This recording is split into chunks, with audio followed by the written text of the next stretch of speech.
Mis hermanos, Dios les bendiga un día más, su hermano Teo en Cristo. Hoy día, mis hermanos, compartiré el santo de hoy día. Y el santo es San Simeón Estilita. Es una muy bella historia, mis hermanos. A través de los santos nosotros vamos reconociendo que no hay más que un solo Dios. Y a través de la santidad de estos hombres, nosotros también conocemos a Dios. Y la invitación que ellos nos hacen es a que los imitemos a ellos para llegar también un día ante la presencia de nuestro Dios. Cuando nosotros leemos estas historias, creemos que es un poco exagerado lo que los santos hacían, pero esto en realidad agradaba a Dios. Las personas que hacían estas cosas por el amor de Dios, porque Dios perdonara sus pecados, a Dios le agradaba. Ellos no es porque hayan sido masoquistas o de una manera o de otra hacerse un daño en su cuerpo. Lo que ellos hacían lo hacían para que aquel deseo de volver a pecar no les viniera a su mente. Con el dolor que ellos sentían, pues obviamente que no iban a pensar más que en el dolor en vez de pecar y hacerse daño en el alma. Eso era lo que ellos buscaban, agradar a Dios a través de no pensar en los males, en hacer daño o en hacerse daño a su alma, porque eso es lo que hacemos nosotros continuamente. Voy, mis hermanos, a comenzar a leer esta historia. San Simeón Estilita. Dice: nace cerca del año 400 en el pueblo de Sisán, en Cilicia, cerca de Tarso, donde nació Pablo. Estilita significa el que vive en una columna. De pequeño se dedicaba a pastorear ovejas por los campos, pero un día, al entrar en una iglesia, oyó al sacerdote leer el sermón de la montaña, las bienaventuranzas, en el capítulo 5 del Evangelio de San Mateo. Se entusiasmó al oír que Jesús anuncia: dichosos serán los pobres, porque de ellos es el reino de los cielos. Dichosos los puros de corazón, porque ellos verán a Dios. Se acercó a un anciano y le preguntó qué debía hacer para lograr cumplir esas bienaventuranzas y ser dichoso. El anciano le respondió: lo más seguro sería irse de religioso a un monasterio. Se estaba preparando para ingresar a un monasterio y pedir mucho a Dios que le iluminara qué debía hacer para lograr ser santo e irse al cielo, y tuvo un sueño. Vio que empezaba a edificarse el edificio de su santidad y que cavaba en el suelo para colocar los cimientos, y una voz le recomendaba: ahondar más, y al final oyó que la voz le decía: solo cuando seas lo suficientemente humilde, serás santo. A los 15 años entró a un monasterio y, como era muy difícil conseguir libros para rezar, se aprendió de memoria los 150 salmos de la Santa Biblia para rezarlos todos cada semana, 21 cada día. Se le considera el inventor del cilicio, o sea, de una cuerda hiriente que algunos penitentes se amarran en la cintura para hacer penitencia. Se ató a la cintura un bejuco espinoso y no se lo quitaba ni de día ni de noche. Esto para lograr dominar sus tentaciones. Un día, el superior del monasterio se dio cuenta de que derramaba gotas de sangre y lo mandó a la enfermería, donde encontraron que la cuerda o cilicio se le había incrustado entre la carne. Difícilmente lograron quitarle la cuerda con paños de agua caliente, y el abad o superior le pidió que se fuera para otro sitio, porque allí su ejemplo de tan extrema penitencia podía llevar a los hermanos a exagerar en las mortificaciones. Se fue a vivir a una cisterna seca, abandonada, y después de estar allí 5 días en oración, se le ocurrió la idea de pasar los 40 días de Cuaresma sin comer ni beber, como Jesús. Le consultó a un anciano y éste le dijo: para morirse de hambre hay que pasar 55 días sin comer. Puede hacer el ensayo, pero para no poner en demasiado peligro la vida, dejaré allí cerca de usted 10 panes y una jarra de agua, y si ve que va a desfallecer, come y bebe. Así se hizo. Los primeros 14 días de Cuaresma rezó de pie, los siguientes 14 días rezó sentado, los últimos 12 días de la Cuaresma Eran tanta su debilidad que tenía que rezar recostado en el suelo.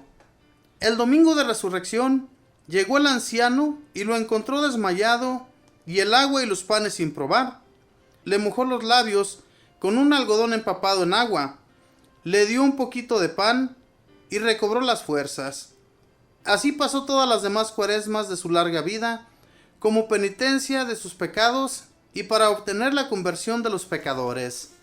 Se fue a una cueva del desierto y para no dejarse dominar por la tentación de volverse a la ciudad, llamó a un cerrajero y se hizo atar una cadena de hierro a una roca y mandó soldar la cadena para no podérsela quitar. Pero varias semanas después pasó por allí el obispo de Antioquía y le dijo: las fieras sí hay que atarlas con cadenas, pero al ser humano le basta su razón y la gracia de Dios para no exceder ni irse a donde no se debe. Entonces Simeón, que era humilde y obediente, se mandó quitar la cadena. De todos los países vecinos y aún de países lejanos venían a su cueva a consultarlo y a pedirle consejos, y las gentes se le acercaban para tocar su cuerpo con objetos para llevarlos en señal de bendición, y hasta le quitaban pedacitos de su manto para llevárselos como reliquias. Entonces, para evitar que tanta gente viniera a distraerlo en su vida de oración, se ideó un modo de vivir totalmente nuevo y raro. Se hizo construir una columna de 3 metros para vivir allí al sol, al agua y al viento. Después mandó hacer una columna de 7 metros y más tarde, como la gente todavía trataba de subirse hasta allá, hizo levantar una columna de 17 metros y ahí pasó sus últimos 37 años de vida. Columna se dice estilos, es griego, por eso lo llamaron Simeón Estilita. No comía sino una vez por semana. La mayor parte del día y de la noche la pasaba rezando. Unos ratos de pie, otros arrodillado y otros tocando el piso de su columna con la frente. Cuando oraba de pie, hacía reverencia continuamente con la cabeza. Un sacerdote le llevaba cada día la Sagrada Comunión.